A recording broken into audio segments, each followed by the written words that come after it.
Hello, beautiful people, and welcome back to another episode of Two Girls, One Doc. One Doc. It's your girl, BD. It's Four Ends the Fiance. And we are back. And we did say we were going on a break for a couple of weeks. So we're supposed to be back next week, and we will be back next week, but we're also back this week because we wanted to discuss this new documentary about Tim Westwood, which is on BBC iPlayer on BBC Three.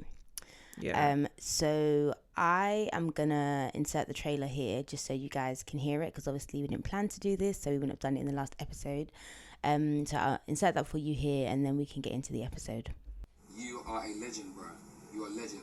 Sure. Tim Westwood. Westwood and me, the Ensign Rap Show. Westwood. I keep hearing Tim Westwood. Tim Westwood. Tim Westwood. Westwood. Tim Westwood. Westwood. Westwood. Tim Westwood. Tim Westwood TV. My man Tim Westwood. Westwood, you know what we doing here. The 2007 Mobo for Best DJ, Tim Westwood. He's undone his trousers. He actually tapped me to turn around to look at the fact that he was exposing himself. I remember just feeling completely powerless. This is not about music now, and I'm just very, very scared. I like your rap. Is it real? This was an assault. I'm a big dog. Yo, baby, you don't have to put your top back on. I was 17. He was twice my age.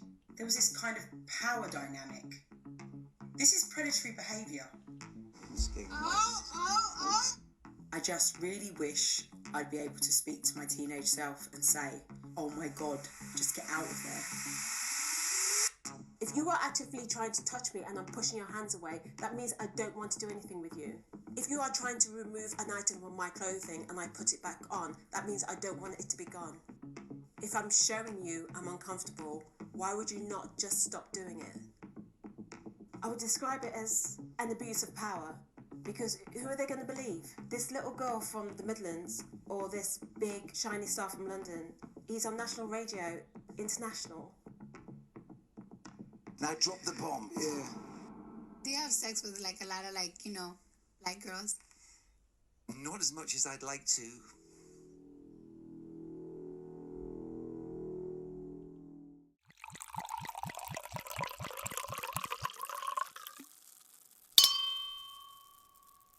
So this is going to be a credits episode. So we will obviously discuss like the documentary and stuff like that. But it will be a lot about Tim Westwood as well, and just obviously things that we have seen on the timeline. It's kind our thoughts, of good. our feelings, and It's kind of good when the timeline meets real time like documentaries, because it just makes for better content. I think more interesting content. I think it's just nice to get like everyone's point of view and see what people are saying about stuff too. Like, it's really interesting to see, and it's really funny because like everyone feels the same way, so yeah, literally it's like not even really a debate. Yeah. So like for those of you who maybe aren't on social media and you don't watch news, because it's funny, like there are people like that, which I find it quite liberating to like not be privy to the bullshit. Ignorance is bliss. It's bliss. So you may not know who Tim Westwood is, or even if you do, you might not know what happened because it's all quite recent. So Tim Westwood is a DJ. He's a British DJ from Suffolk. And that's quite an important point as we divulge or as we get into the story. And just for anyone who doesn't know, like Suffolk is like the countryside. Like, it's not London, it's not Birmingham, it's not Manchester, it's not a big city. It's a place with like very few minorities and very many white people. Yeah. For context. He's currently 64, for context. And he, like, the best way to describe him physically is he looks like, if you watch Big Mouth, he looks like the shame demon. Do you watch Big Mouth? Yeah, you ask me this like every once in a while. I'm not up to date, but I've watched it. Okay, so he looks like the shame demon. Like, he's tall, he's skinny, he's white, he's old. if the Shame Demon had shorter hair, that would be him. So that's pretty much the best description I can give you.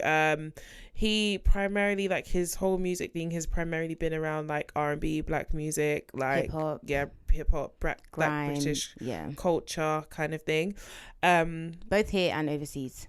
Yeah, and it's weird because, like, at some point in this documentary, he's actually described as like a gatekeeper of black music, and I definitely say for a big amount of time he was. 100%, especially before the whole like streaming and like social media age. Like, radio was really that girl. Like, radio was how your music got played. Like, radio was how you blew. And he was a DJ and radio presenter. So it's like, he's a radio presenter, so he has the radio bit on lock. And then he's a DJ, so like he's going to be playing the music. So he's really who you want to be on your side, because that's how your music's going to blow. That's how your music's going to bang. Like, that's how people are going to know who you are. But it's just crazy because he's white, like, and this is a whole thing, but there's no reason why somebody who's not of a culture should be gatekeeping that culture, products of a culture. It's weird when you think about it. Or should have such a monopoly. It's not like there was like Tim Westwood and like some, I mean, maybe there was, maybe I'm just not up on game, but like, even like the thing about this whole situation, this whole documentary, and Tim Westwood as a whole, is that like I have very active memories of Tim Westwood. I remember he was not some legend. It's like, oh, there was this guy called Tim Westwood. Like, I actively remember. Do you remember we went to that rave that he did? When I think someone had turned, he was 18. I don't think I was 18 I think it was Annette. Yeah, I don't think I was 18 yet, because I had to get an ID. So yeah, and we went, and it was just like it's the same. Like, I believe everything that was said in this documentary. Like, it's the same none vibe. Of it seems. Yeah, it's the same vibe. It's very on brand for this guy. Yeah. So the documentary opens up and like it tells us that there's a lot of on-screen text. I'm not going to go into all the on-screen text. There is a lot. But it might as well have been a book. Yeah, it wasn't like, if you're trying to watch this documentary without looking at the screen, it's difficult, because I kind of tried to watch it doing other things and I actually had to like stop and read the stuff. So yeah. But it opens up with Tamara, and I'm not sure if these are their real names, but I know that their identities are hidden, so you can't see them. Like, they do that weird thing that they do in documentaries where like they're in the dark, you can't see them, you just see like their outline. And there was even one where like her outline wasn't her, it was like an actress, and I was like, you've already hidden her voice, you've masked her face. So this is the thing, like they use the actor. And it's like, you know, sometimes like we've seen documentaries where they use an actor, but like it sounds like the person, it sounds like it could be the person. They're just basically acting what the person has said. That's what they were trying to do here, but it was giving like, I'm reading from a card kind of thing. Yeah, like, it wasn't really weird. But yeah, either way, anonymity, right? So yeah. Yeah. So Tamara met Tim Westwood because she was scouted to be in a girl group. Like, there was a producer trying to put together like a girl R&B group, like maybe Mystique or so scandalous. Who else am I thinking of? This makes sense, because 1992, 3LW. Oh no, were they British? No, what's the one with Keisha? Cleopatra. Sugar Babes. They weren't. Oh yes, they weren't. Sugar Babes, or like Big Brothers. Yeah. This is Big Bros, bro, taking over the show. Yeah. That whole vibe. Yeah. So because he was the biggest in the early 90s, 100% that vibe. Because he was the biggest name in R&B DJing, like, she had to kind of like meet with him and stuff like that.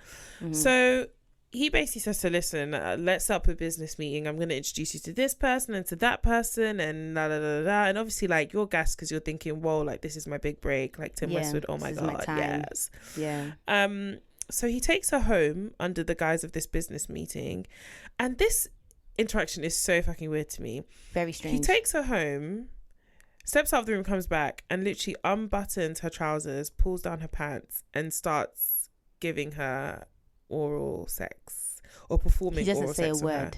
He doesn't say a word. Like, is that not such a strange, like let's remove like all the weirdness and stuff we've heard about him and the scandal. Like, this man like has no game. Like, who does that? Like, it's such a weird like thing to do. Like, it's so strange. It's also a strange thing to have to report, because like, how do you even say that? Like, people will be like, are you sure? He didn't say anything. And it's like, not one thing. 1 minute I was sitting there, next minute his face was in it. Like, no words had passed in between. Do you know how wild that is?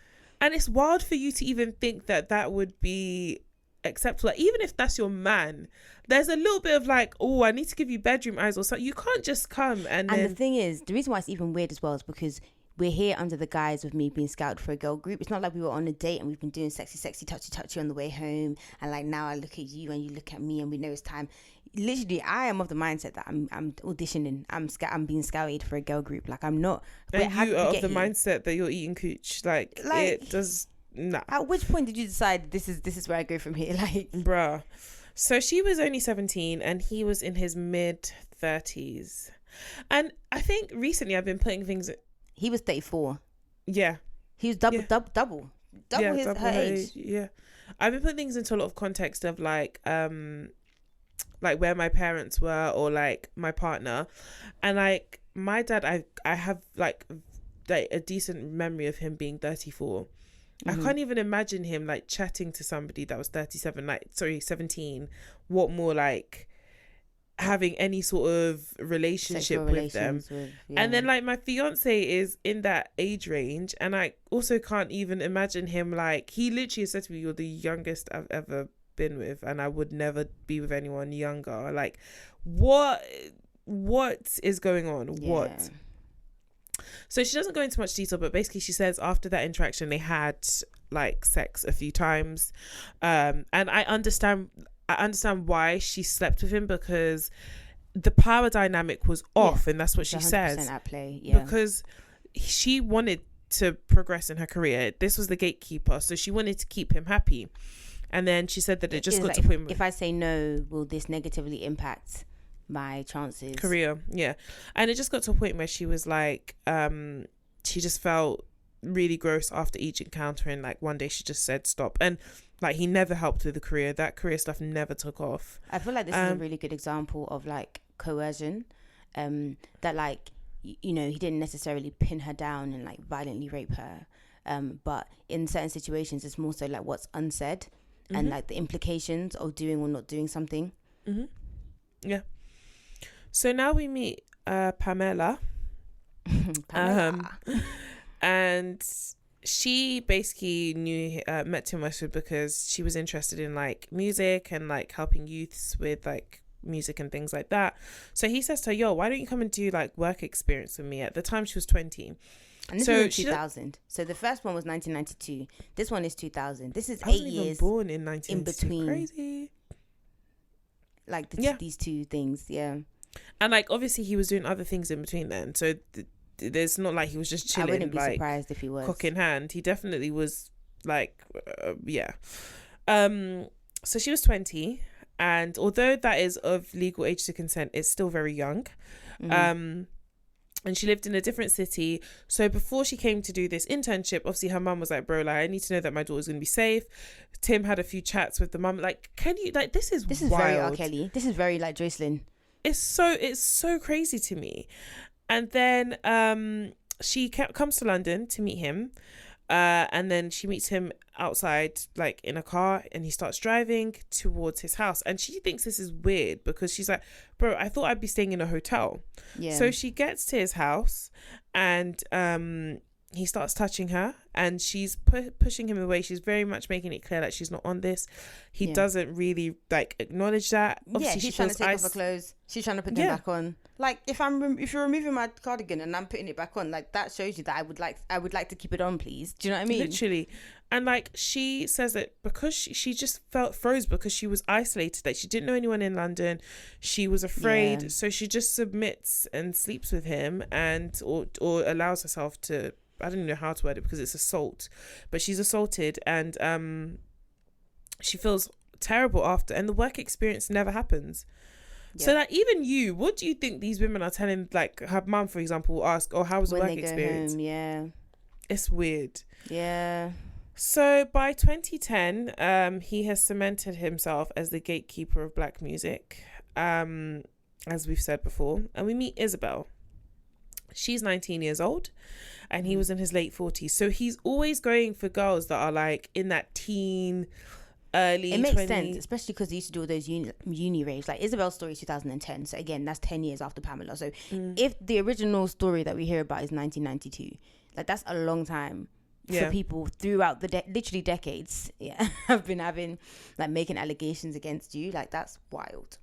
But you know, this stuff is so normalized. I was watching the Kardashians, the new show, like, guys, yeah, don't judge me. I It's just too wanted late. to see. Yeah, no, because they've been tweeting, and I'm like, yeah, nobody's watching your shit. That's why you're tweeting so much. So I was like, let me see what this shit is all about. So I went and I watched it, and Scott, Courtney's ex, was basically like, oh, because obviously Courtney's with Travis now, right? So basically he was like, oh, yeah, like now I know that I've basically lost her forever. I really need to start settling down and date someone, you know, but that person probably has to be, and Chloe was like, more age appropriate. So in the confessionals, because he's another one that likes all these young things, right? So in the confessionals, the producer, whoever is talking to him, and is like, oh, like, you know, he's like, yeah, like, I really do need to be with someone more age appropriate, like, now that I need to settle down and stuff like that. And, you know, I feel that way. And the producer's like, are you sure? Like, are you ready for that? And he was like, I'm not sure, you know. I'm actually not sure if I could be with someone more age appropriate. Like, and it's so weird because the age range he was talking about, he was like, yeah, like, someone in there, like, mid-20s, early 30s. How old is he? Scott is, I will check now, but Scott must be at least 35. He must be at least. And somebody literally tweeted this about how men will say, oh, like, I'm open to dating older ladies. And by older ladies, they'll mean someone that say, okay, thank you. I think sometimes, like, it's a case of, like, I can waste somebody's time, because if someone is your age, maybe they want more of a commitment. Do you know what I mean? I don't think it's that. Scott Disick is 38 years of age. Okay. He's knocking on. Well, damn. Literally. Well, I'm sorry. Literally. And you're telling me that now you feel comfortable dating someone who's in their nah, you need to fuck off. And do you know what? It's nothing to do with wasting time. Do you know what it is? It's manipulation. I think it's the power dynamic. Because I was thinking in the shower yesterday when we had decided to, we didn't decide to do this episode in the shower. We decided before, like, BD wasn't in the shower with me. Excuse me. Oh, me. Oh, well, I could have been. It could have been. We can make that happen. When I was in the shower, I was thinking about it. So when I was 18, I was dating someone who was 34, right? And that's wild. I mean, it was wild then, and it's wild now. It was wild then, but even the reaction from you guys, it was more like, oh, this is off. But like now, it would be like, no, what the fuck? I'm like calling the police, right? Cool. So when I was like 18, I was dating this guy that's 34. In my head, I was like, yeah, like, I'm mature. Most of my, like, some of my friends were like, oh my gosh, like, this is exciting, right?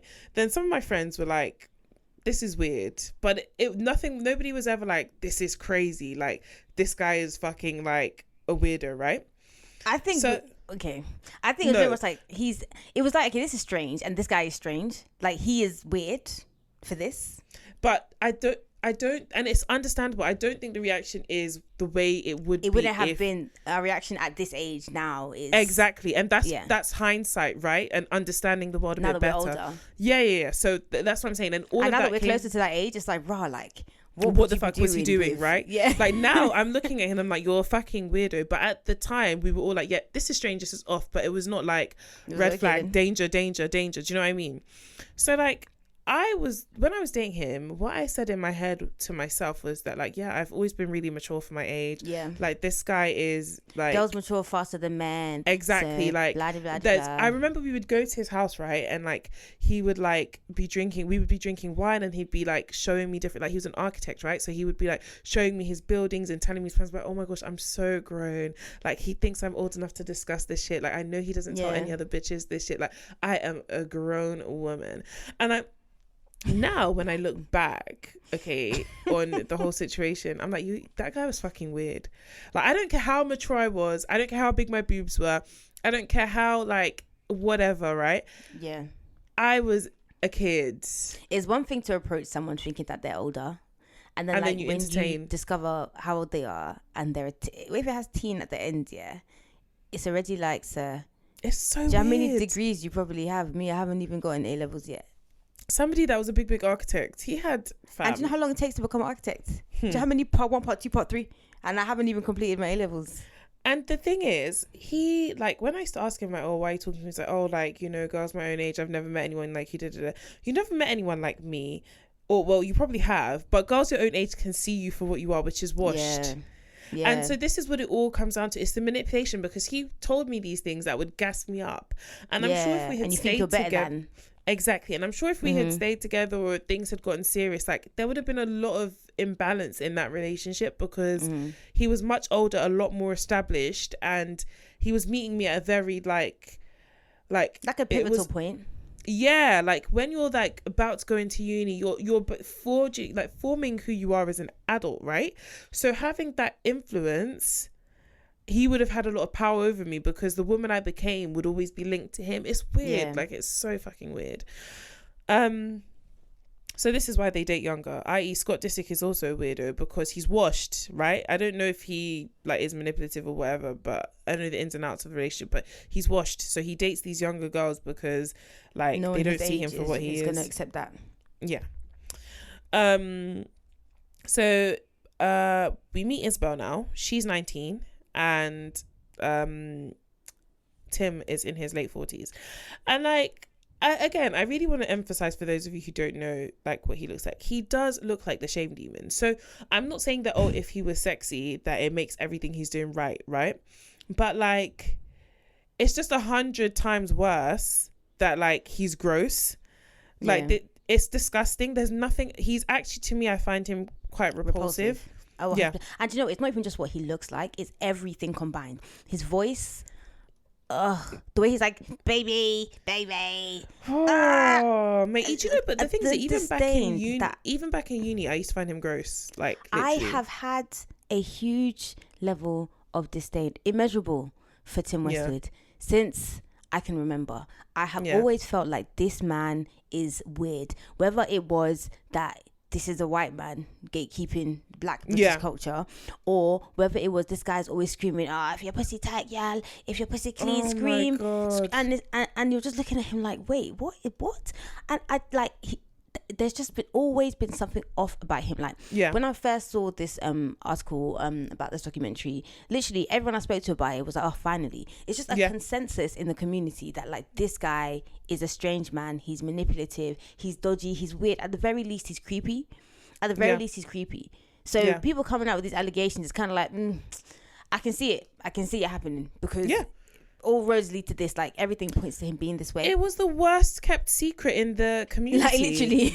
And even like back then when I was in uni, as much as we all knew like he was like the gatekeeper, or he was the it guy, or like, you know, getting into Tim Westwood rave, I always used to wonder, why is this big man always at every uni rave? That was his bag. Uni rave. I remember he came to our uni as well, like multiple times. Okay. Why are you here? Why are you always Why are you with us children? We're children. Are you not tired of seeing childish antics at your big age? Like, and it's not even like you're just in the corner doing your DJ, doing your music. You're really trying to participate, really doing up crowd, doing up. Like, sir, it's enough. It's actually enough. It is actually enough. And you know, this man never married, never had kids. Listen, it's so weird. Everything about his lifestyle is weird to me. So anyways, Isabel lives in the Midlands somewhere. Again, all these women that he brought to London, I don't think it's a coincidence that they're not from London. And it just adds another layer of control and where you're going to go. Yeah, exactly. So Isabel's not from London, and she wants to be a singer, right? So she hears that Tim Westwood's coming to a club in the Midlands, and she makes this mixtape that she wants to give to him. It's kind of like when I went to the Wale concert and I wrote... did you come to that concert? No, I did not come to that concert, but I heard... Okay, yeah. So that's when you got the set list, didn't it? Yeah, Nicole's a real one. Wale had a concert in the UK, and it's the last concert he's ever had. I don't know what his problem is. Anyways, he had a concert, and I literally wrote my @ on pieces of paper, because like my Twitter @ like my handle, because I wanted him to follow me, because I do believe that if me and him ever met, we would have something cosmic. Like, the connection would be, I'm telling you, that guy, like, he still does things to me. That was, I think, after Chris Brown, I think that was your next best. Like, Chris Brown was my childish crush. Yeah. And then Wale was when I became a woman, and I was like, this is actually like the kind of guy I would fall in love with. So yeah, I wrote my @ on his list on the thing, and I was throwing it on the set because I wanted him to like pick it up and follow me. Didn't happen though, but I fought some girl for the towel, and Nicole didn't want to get into like a scrap at a concert, understandably. So she grabbed the set list off the stage and gave it to me, and I still have the set list till today. Maybe the next episode I'll read off the songs he performed, because it was a very beautiful show. Post it on our Instagram. Oh yeah, and then at him. Oh my god. Do you remember when me and him used to tweet? You used to tweet each other though. Do you remember? Yes. You guys used to tweet, yeah. And I used to say light to people, light skin, insert government name here. fam, we used to tweet. Me and him used to tweet. Yeah, I remember. God, he wanted me, but anyway, I mean, why am I saying it's okay? Like, it's okay. Like, you actually found love now. It's okay. Like, I was gonna say, oh, it's okay. Like, you'll find your way back to each other, but it's actually no. You will not find any way. Like, you already found love. How many loves will you have? My fiance, Wale, my fiance. Girl, anyway, as long as the wedding still stands, I don't care who the groom is.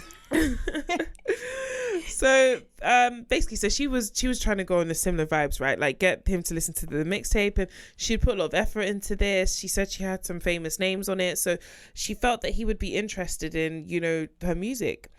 So she goes to this rave that he's there, and he's there promoting his condom line, because he had a condom line with Durex, right?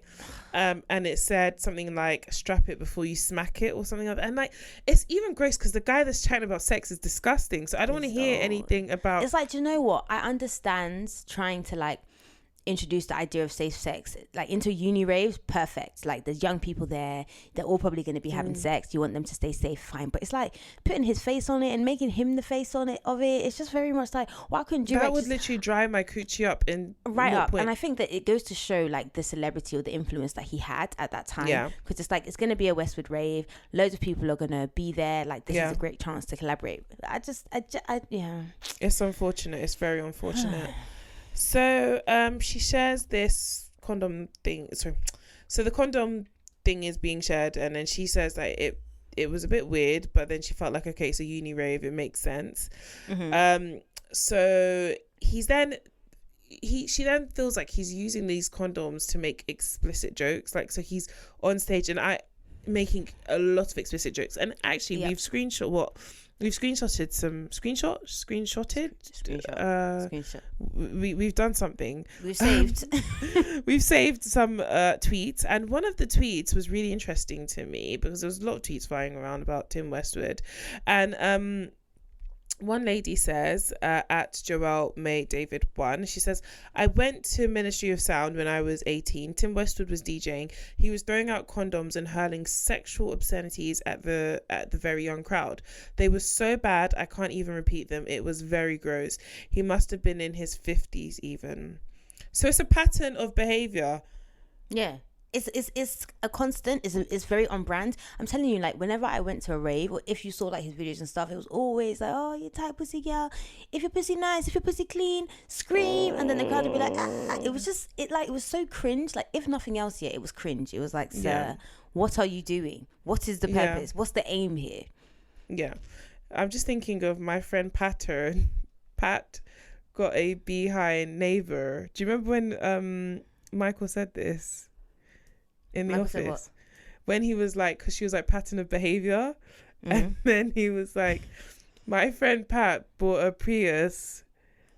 Do you not remember this? It's a pivotal part, because it's when Jan was like doing her whole lawsuit against against Dunder Mifflin. Yeah.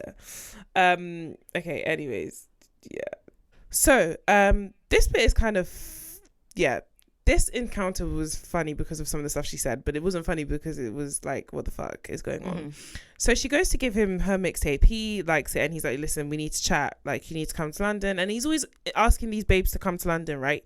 So she comes to London and she meets him outside of Nike Town. Is it called Nike Town in central London? Whatever. The big Nike shop. Yeah. So he's there in a car, and she's thinking, okay, we'll probably go to like a restaurant or something just to chat. Next thing, he's driving away from central London, and she's getting scared because she's like, bro, I do not know where we're going. These are not my ends. These are not my ends. Like, central London, you can get to wherever you need to get to. Like, jump on a train, you'll find where you are. Like, where are we now? Literally. And I know the feeling because something similar has happened to me before. I think I've said that story on this podcast before. Anyway, so she is in the car with him being really nervous, and then next thing, he like exposes himself. And I don't know what it is about this guy. Maybe actually he does it to like disarm you. Like, if someone just comes with their cock out, you're gonna be like, whoa, you're not gonna have time. But if I start chatting to you in a sexual way, I have time to process it, right? So he exposes himself, and she's like, she felt powerless and scared. And then they get to his flat, and he leaves her for a bit, and then he comes back and he's completely naked. And do you know what both women say? Like, so Isabel said this, and so did the previous woman, Pamela. She was like, yeah, I don't like white men. Like, all the men I've ever dated have been black men. And the thing is, even if you did like white men, or even if like you could like white men, is this old man the kind of man that you'd be after? Okay. He's not even seasoned. Do you know what I mean? Like, there are a few salt and pepper. There is no zaddy. There is no salt and pepper beard. There is none of that. Like, if you boiled like, chicken. Yeah, cool. It's given boiled chicken. Oh, God help us. So, Isabel says she's never seen a white man naked, and it was horrifying because he was old with matchstick thighs and wispy body hairs, and I could have told you that shit for free. Everything was wrong.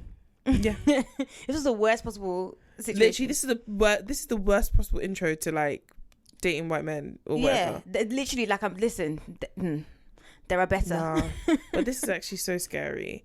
So she's trying to move away. He doesn't really respond or acknowledge that. And then she's like really afraid at this point, and she's like, you know what, like if I just let it happen, then we can get it over. I don't know what's gonna happen if I try and fight it. Like, let me just at least leave here with my life. Yeah, exactly. So he brings out the condom that he had been promoting, and then he he assaults her. So a lot of nights, basically, we see loads of clips of him. Documentary's coming to an end, really. A lot of the rest of it is on-screen text, but we see loads of clips of him performing at uni raves, and again we hear him say, you know, all the girls with the tightest pussy, if your pussy's tight and clean, scream. Like, it's so disgusting. Like, at this point he's in his 50s. What are you doing saying this to a bunch of 18-year-olds? He's older than my dad. Like, he's actually older than the man that, you know, contributed to my birth. What is all this about? So we then learned that it's not just like coercion and bringing these women into like London. Like, he will assault people to take pictures, right? And I feel like everybody, I don't want to say has a picture of Tim Westwood, but everyone knows someone who's had like a picture taken with Tim Westwood, because it was a thing, right? After the race. It was like club nights, like you'd be there. Like, everyone knows someone who's interacted with Tim Westwood or that kind of. Everyone's been at a Tim Westwood rave or knows someone who's been at a Tim Westwood rave. Like, he was really like that popular. Mm-hmm. So we meet Loretta, and she went to a club where Westwood was performing, and then she went to take a picture with him, and then, you know, like, obviously you put your hand around the person next to you, he grabs her bum. Who's that actor that, like, in all the pictures, I can see his face in my head, but I can't remember his name. Robin Thicke. His hand, It's not Robin Thicke. It's an actor. His hand is like always on the side. Like, you can see it like this at the other side of the picture. So it's never like, oh, where's his hand? It's always like, is it Keanu Reeves? I don't know. There's a person, and like in all his pictures with fans or whatever, his hand is always like on the side, so you can see it coming out the other side. And I'm like, this guy has been trained. Like, literally, like, please, you don't want I don't want anyone to feel problems. like I'm. Yeah, fam. Not even J. Cole like dapping up Gab Union. He's like, bro, like, I don't want any like problems. Nothing can be misconstrued. And then it also happens to Nyla, who meets him in Ayia Napa for New Year's. He puts his hand up her skirt at the rave, all while doing a picture in public. So who knows what you're doing? Then he tries to call her on Snapchat. Any grown man that has, this is 2017 by the way, so he's well in his 50s. Any grown man that has Snapchat though, that's a fucking red flag. Yeah. If I ever did see one, like. And you know why it's a red flag? Because it's not to say that like I'm not gonna have Snapchat as an old person yet, but like Snapchat wasn't something that you made. Like, it wasn't made. You weren't a teenager when you got Snapchat. Yeah, like, you were already good when Snapchat came out. Like, you were fully formed. You have been on here for a while. Your age mates are on their first grandkids. You're so paying NI, literally, like, you have a pension. Like, that's how old you are. Do you know what I mean? So for you to have Snapchat, like, it's like you actively sort out Snapchat. You're up to no good. I've never seen any guy over the age of 21, current 21, who has Snapchat. Is up to no good. There's nothing good you're doing on Snapchat. In fact, okay, let me push it and say 23, because I think them men are Gen Z if they're 23. When you start getting to 25, I think if you're actively using Snap, like if you're moving to girls and you're asking for Snapchat, if you're doing all that and you're asking for Snapchat, strange. Because me, I have Snapchat. I'm in my like late 20s. People my age, you don't use it. No, I just use it for memories to look That at. 4 years exactly. So ago, that's the you difference. were When I'm talking about using it, I'm talking about you're posting shit, you're chatting to people. actively Yeah, I you're mean, you're not. I mean, if this is you the thing. use, I wouldn't even know who's using it because I don't be using it like that. all right. Literally, the other day I went on Snapchat because I was looking for something. I was looking for someone, and I just wanted to. I couldn't remember then something. There was a reason I went on there. I obviously never use it. And when I got there, I was like looking at grown men. I was like, yeah, you are definitely booky as fuck. Like, what are you doing? Why are you still here? Why Yeah, haven't you on moved this, there's nothing you're I doing love other than Snapchat for the chapsing. memories, man. You're It's so literally just great. looking at small girls. I almost said chapsing. Like, bro, this whole documentary's made me go way back. But yeah, so that's the crux of really the documentary. And obviously things came to light. There've been allegations from multiple women. I am really disappointed in BBC. Because someone made this point. So this is Ashley Louise on Twitter. You probably will know of her or have seen her about because she does a lot of rooms and she moderates, and she did a really crazy one recently. She said that putting that Tim Westwood documentary on BBC 3 and not on BBC 1 feels like a huge slap in the face to me. Also, where are the statements from Capital Extra? And this is the truth. Like, no, you put it on BBC 3 and it's this shitty documentary as well. Like, I'm sorry to say it, yeah, but like, BBC 3 is just for context. Like, BBC 1 is like the Don Dada. That's where all the good shows go and everything like that. BBC 3, it's kind of like, yeah, I get it. It's kind of like down for the youth. It's more of a young kind of thing. But like, this isn't just a young kind of problem. Like, this is a major issue. It seemed like this documentary was kind of like cobbled together in a matter of days, if that. Like, with all the on-screen text, and it was not. It's like, if you were going to do this, yeah, you could have taken the time to do it and gone deeper with it and let it be like a whole thing. This was very on the surface. This could have literally been a thread on Twitter. That's how in-depth it was. With some videos. Like, it was really, for me, the documentary was not good. It wasn't well shot. It wasn't nothing about it was like... It was low budget. Yeah, very low budget. So I wasn't happy with that at all. And you know what it all boils down to with like Tim Westwood and everything, yeah? It's the same with R. Kelly. The reason why he's gotten away with this for so long, nobody said anything, is because the victims are black women. Mm-hmm. If it was white girls that he had been harassing the way he harasses black women, there's no fucking way he would be doing this. There's absolutely no way he would have gotten away with this for so long. It's like the only reason you even have access to these black women is because of this black culture and like you gatekeeping. It's like, how are you gatekeeping the culture? And instead of like using your privilege as a white man to like benefit the culture, you're using it to like abuse, degrade black women, like black girls. It's just so somehow warped. It's like, sir. I don't know. It's a tough thing to talk about because it's very triggering because there's so many men that I've encountered in positions of power that have abused it. And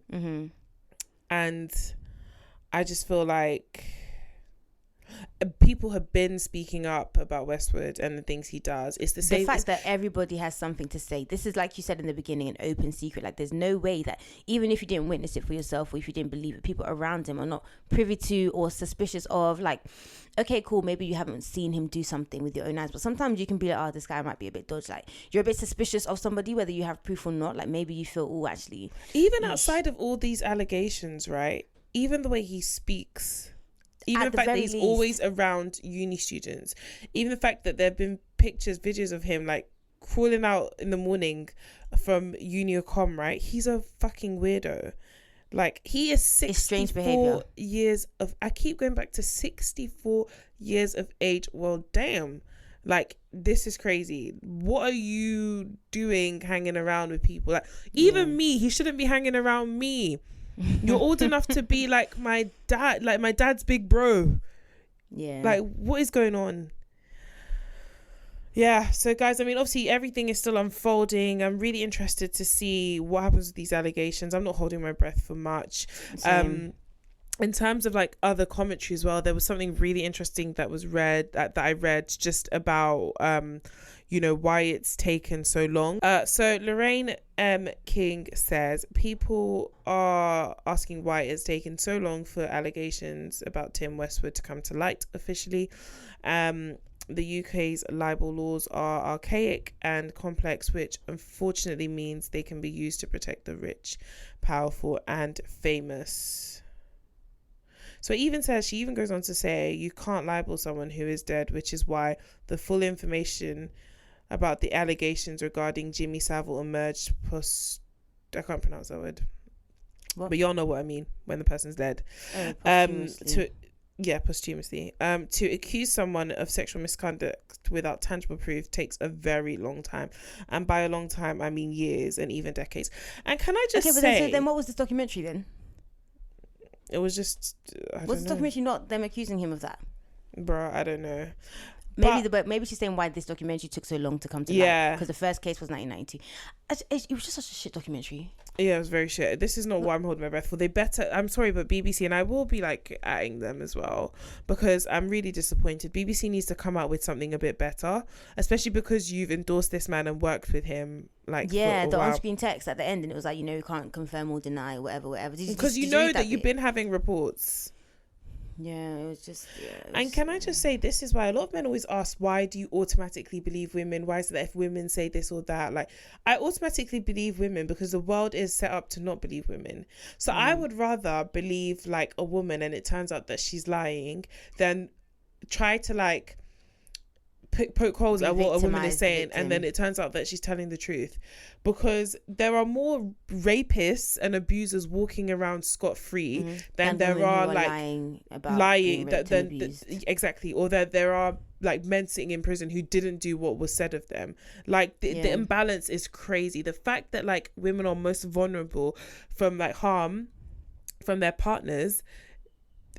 The fact that when women are pregnant, that is when they're most vulnerable from harm from their partners. Like, there's a whole thread of a guy, like, who basically, like, forced his woman into an abortion without her not... Like, bro, like, you can't make this shit up. So if a woman comes to me today, I'm going to believe her, and we need to start believing women, because if this was a safe space for women to talk about what they went through, or even if it takes them years, sometimes you go through trauma, right? And you don't even realize you've gone through a trauma for years later. It should always be a safe space. If it was a safe space, Westwood would not be crawling through Unicom at this day and age. He wouldn't be given the platform that he has, because it's like, it's one thing if he has an affinity for younger girls. Okay, so then don't put him in situations or environments where there are young girls there and pay him to be there.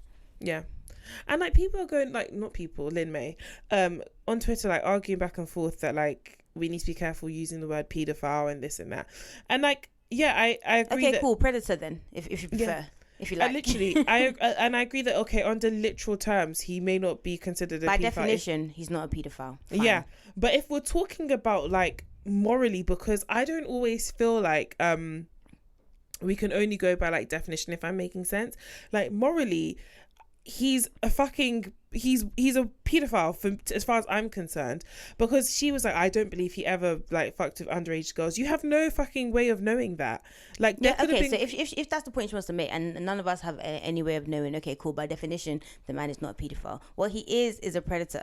That is predatory behavior. That's what literally. That is, at the very least. And so does it make it better then that he's a predator, not a pedophile? Does he get brownie points for that then? Is that okay then? Does he get one less year in jail? I refuse to believe every single girl he ever like had any sexual like whatever with was of legal age. Whether he knew or didn't know. In fact, I can almost be sure that... Because Tamara was 17 and the legal age is 16. Okay. Like... Okay. How close do you have to dance to the line? Like, do you tight rope on the line, or what is it like? Dip a toe in, nah, fuck off. Either way, the man is wrong.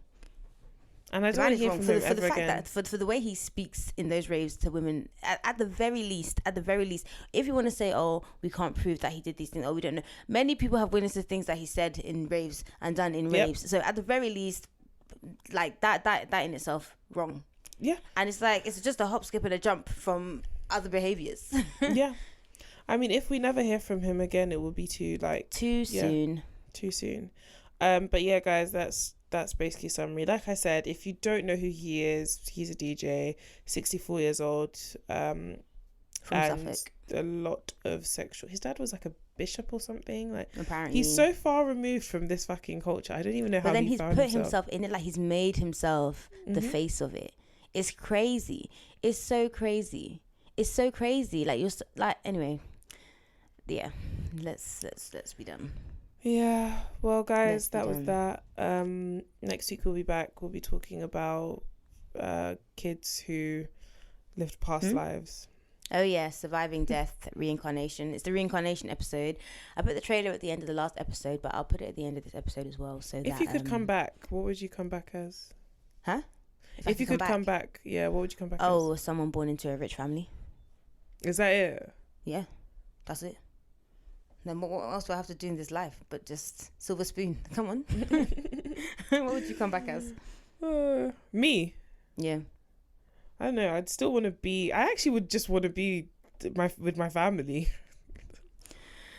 All right, guys. Well, we will see you next week.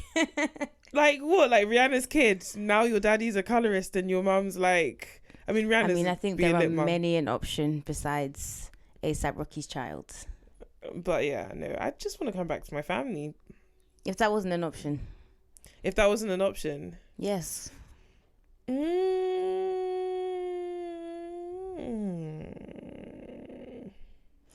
Okay, maybe guys, the royal family. Do you know why I say? Do you know why I say that? What, to find out what's going on? No, this have not all the tea. right. Because they do fuck all. Like if you're yeah, Beyonce, but they do fuck all, but they can also not do fuck all. Like they can't just be like, oh yeah, cool, I'm gonna go Afro Nation, or cool, yeah, I'm gonna go whatever. They have so many rules and regulations. they would do their own version. They do their own like. Do they? I mean, I Like, don't know. Harry was like snorting coke as a kid or something. That's their own Afro Nation. They not say that this is libelous. Allegedly, Harry Please, was. they're suing bloggers these days. Can you not? Allegedly, but that's their own Afro Nation. Like maybe I don't know. I just want to come. I would want to wake up and just be born into a rich family and be able to just live my life and not have to do anything and just have like basically have money and not have to work. Like Thingy's wife. What's his name? This Beckham kid that's married to the whatever. Oh, the new one. Like bro, she does. Yeah. Her dad is a billionaire. She's never needs to work again. I don't appreciate it. Ever. And that's the shit I like. Yeah, not working. Amen. But guys, yeah, it's been real. You know where to find us. Like you said, comment, subscribe, like, share our content. If we get enough comments on like Apple or emails, we will be reading them out and answering some of your questions. If you do have questions for us as well, ask us. They could be like personal, I guess. We might not answer them, but you can ask. Might. Yeah, but it's, closed mouth don't get fed. At 2 Girls 1 Doc on everything. And yeah. All right then, till next week. Toodles. Bye. At the moment of death, are we actually just dead? Or is something else going on? Whatever this consciousness is that we have in this life, it was also there in another life before. It's not do we believe in ghosts, but the fact that we continue to report them and see them. There are things that science can't test, but it doesn't mean they don't happen. How good would it be to know there is life after death?